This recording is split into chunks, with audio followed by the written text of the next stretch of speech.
ওম সচন্দনং গন্ধা পুষ্পং জয়ন্তাদিত্য নমঃ ইদা মানে মন্দিরে ওঠা থাকে। হ্যাঁ আপনার বাঁ সাইডে পঞ্চমুণ্ডের আসন আছে, সেখানেই 5টা মরার মাথা আছে, বা কোথা থেকে পাবে, মরা কে কে আনবে, সমস্ত কিছু মা তাদেরকে জানিয়ে দিয়েছে। হে জগন্নাথ বিদ্যং নমঃ গাঙ্গনস্বান দেবতায় নমঃ দেবেন্দ্র নমঃ।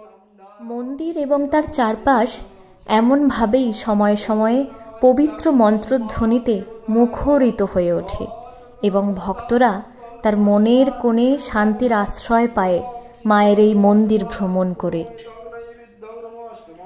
জানেন তো, আহামরি ফলমূল কিছু নয়, মা এখানে চাল কড়াই ভাজা, কারণ সুধা এবং বাতাসা ভোগেই তুষ্ট।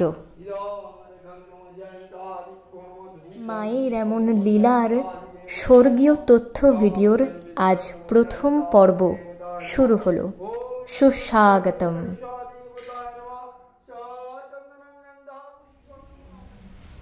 নমস্কার, আজ রয়েছি আমারই গ্রাম পাঁচঘড়া গ্রামেতে চক্রবর্তী ব্রাহ্মণ বাড়িতে, এবং এখন বসে রয়েছি ব্রাহ্মণবাড়ির মন্দিরেতে। মন্দিরটিতে শ্মশান কালী মা পূজিতা হন। এবার সবার কাছে প্রশ্ন আসতেই পারে যে বাড়ির মন্দিরে শ্মশান কালী মা পূজিতা? আসছি সেই সমস্ত কথা এবং প্রশ্ন উত্তরে। আমার সামনেই ব্রাহ্মণ মশাই বসে আছেন, তিনি তার উত্তর যথাযথ দেবেন।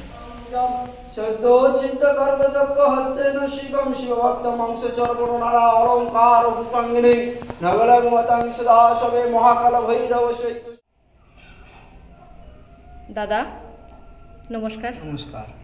আমি তো নাম জানি, তুমি একটু সবার জন্য নাম বলে দাও। তোমার নাম হচ্ছে বিশ্বজিৎ চক্রবর্তী। একটু জোরে বলতে হবে। বিশ্বজিৎ চক্রবর্তী।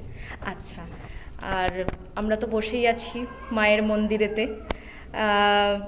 মাকে যে পুজো করছো তার ইতিহাসটা সবাই জানতে চাইবে, তো তুমি একটু বলো যে মা এখানে কোন রূপ মায়ের? মা কালী তো দেখতেই পাচ্ছি। হচ্ছে মা এখানে দেখতে দেখতে বিগত 70 বছর হয়ে গেল মা আছেন। 70 বছর মা এসেছেন, 70 বছর হয়ে গেল।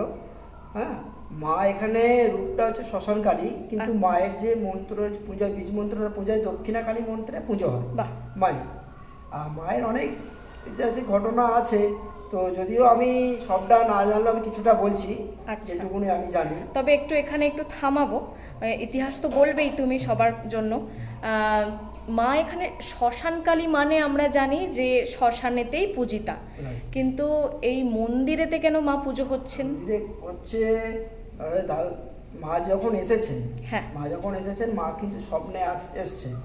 মা স্বপ্নে এসেছেন, মায়ের কোন রূপে পূজা হবে, কোন বীজ মন্ত্রে পূজা হবে, কোথা থেকে বই পাবে, সে সমস্ত মা বলেই এসেছেন। এমনকি যে পঞ্চমুণ্ডের মন্দির আসন আছেন আমাদের সামনেই, মানে মন্দিরে ওঠা থাকে, আপনার বাঁ সাইডে পঞ্চমুণ্ডের আসন আছে, সেখানেই 5টা মরার মাথা আছে, বা কোথা থেকে পাবে, মরা কে কে আনবে, সমস্ত কিছু মা তাদেরকে জানিয়ে দিয়েছিলেন। সে কি কথা? মা যখন এসেছেন এখানে, মায়ের দাদুকে স্বপ্নাদেশে এসেছেন মা যখন দাদু যখন ঘুমাচ্ছেন, তো যেটুকু আমাকে বলেছেন আমার দিদা আর কি। আচ্ছা, তো দাদুর আর দিদার নাম? দাদুর নাম হচ্ছে প্রমোদ কুমার চক্রবর্তী। প্রমোদ কুমার চক্রবর্তী ছিলেন মা যে এসেছেন, অবশ্যই যাকে ধরে মা এসেছেন জানে। হ্যাঁ, আর দিদার নাম হচ্ছে রাধারানী চক্রবর্তী। রাধারানী চক্রবর্তী। তো দাদু তখন ঘুমাচ্ছেন, একটা পা মাটিতে আর একটা পা হচ্ছে উপরে হাড়কাটার উপরে। বাবা। হ্যাঁ, লাল পাড় শাড়ি, মাথায় বড় সিঁদুরের টিপ।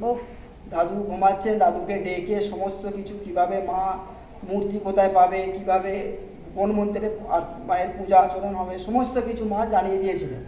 তো মায়ের এই শ্মশানকালীর নামটা হচ্ছে কারণ হচ্ছে দাদু তখন বংশগত পরম্পরা, যেই জন্মগ্রহণ করতো সেই মারা যেত, যে জন্মগ্রহণ সেই মারা যেত। মাই তখন স্বপ্ন আদেশে সমস্ত কিছু বলে আসার পর থেকে দাদুর বংশ রক্ষা হয়েছিলেন।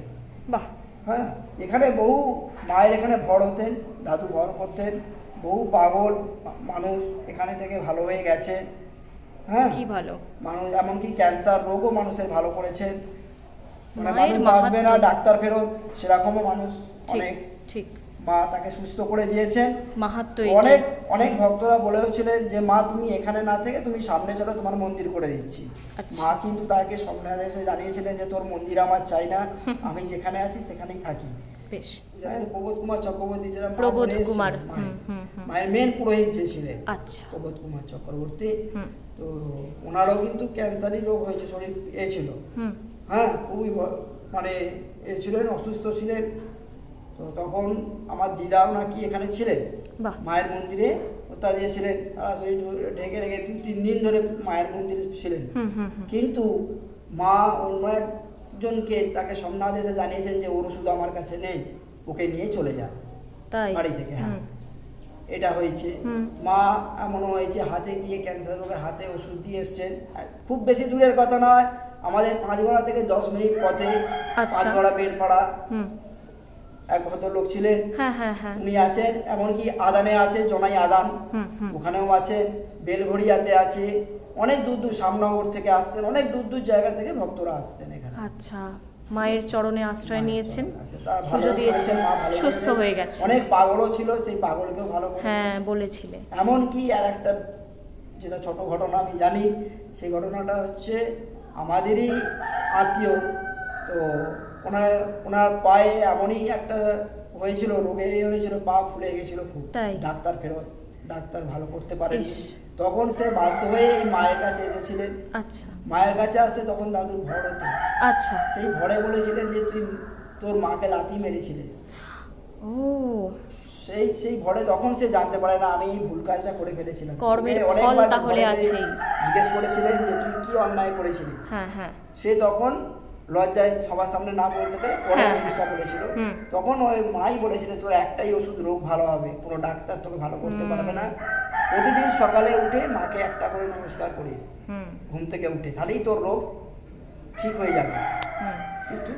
তাহলে বলা যায় যে কর্মের ফল আছে, তাই তো? অবশ্যই আছে, এবং সেই ফল ভোগ করতে হয়, তার তীব্রতাটা মাই কমিয়ে দেন সমাধান দিয়ে। কিন্তু সময় লাগে মা যে যখন যে কাজটা করবে কিন্তু সঙ্গে সঙ্গে যাবে সেটা তুমি বুঝতেও পারবে না, স্বাভাবিক। মা ঠিক তোমাকে করিয়ে দেবে, বাহ, ঠিক বুঝতে পারবে, আস্তে আস্তে সমস্ত কিছু পার হয়ে যাবে। কিন্তু মাকে ধরে থাকতে হবে, স্বাভাবিক, মাকে ধরে থাকতে হবে, মায়ের উপর বিশ্বাস রাখতে হবে, ভরসা রাখতে হবে যে আজকে দিলাম, আজকে করলাম, মাকে 100 মায়ের মালা, জবার মালা দিয়ে দিলাম, আজকেই আমার আশা পূরণ হয়ে গেল, এটা কিন্তু কোনোদিন ভাববে না, মনে করবে না। অসম্ভব। মায়ের কাজ, তোমার কাজ তুমি করে দিলে, মায়ের কাজ মা ঠিক সময় মতো মা করে দেবে। ঠিক ঠিক, সময়ের আগে কিছু হয় না, সময়ের পরেও কিছু হয় না, মায়ে করে দেবে, ওটার জন্য কোনো চিন্তা করো না। ভূপং দীপং নমো চামুণ্ডায় এতং নৈবেদ্যং নমো চামুণ্ডায় ওম নমঃ নমো অষ্টমাদি দেবতায় নমঃ সচন্দনং গন্ধা পুষ্পং নমো অষ্টমাদি দেবতায় নমঃ ধূপং দীপং নমো অষ্টমাদি নমো এতং নৈবেদ্যং নমো অষ্টমাদি দেবতায় নমঃ ওম নমঃ নমো জয়ন্তাদি দেবতায় নমঃ ওম সচন্দনং গন্ধা পুষ্পং নমো জয়ন্তাদি নমঃ ইদং নমো জয়ন্তাদি নমঃ ধূপং দীপং নমো জয়ন্তাদি দেবতায় নমঃ এতং নৈবেদ্যং নমো জয়ন্তাদি দেবতায় নমঃ ওম নমঃ নমো গণেশা দেবতায় নমঃ সচন্দনং গন্ধা পুষ্পং নমো গণেশা দেবতায় নমঃ ইদং নমো গণেশা দেবতায় নমঃ ধূপং দীপং নমো গণেশা দেবতায় নমঃ এতং নৈবেদ্যং নমো গণেশা দেবতায় নমঃ। রোগহারিণী মায়ের এমন অপূর্ব লীলা কাহিনী, তা কি একটি পর্বেই সমাপ্তি ঘটে? আজ রইল প্রথম পর্ব, আগামীতে আরও নানান পর্ব তৈরি হবে মায়ের এমন অপূর্ব শিহরণ জাগানো লীলা কাহিনী নিয়ে। তাই আজকের উপস্থাপনের এখানেই ইতি ঘটল। আপনারা অবশ্যই কমেন্টে জানান দৈবী পুনম চ্যানেল এবং তার ভিডিও, তথ্য ভিডিও কেমন লাগছে, আরও কি কি চাই। আপনারা সবাই খুব ভালো থাকুন, সুস্থ থাকুন।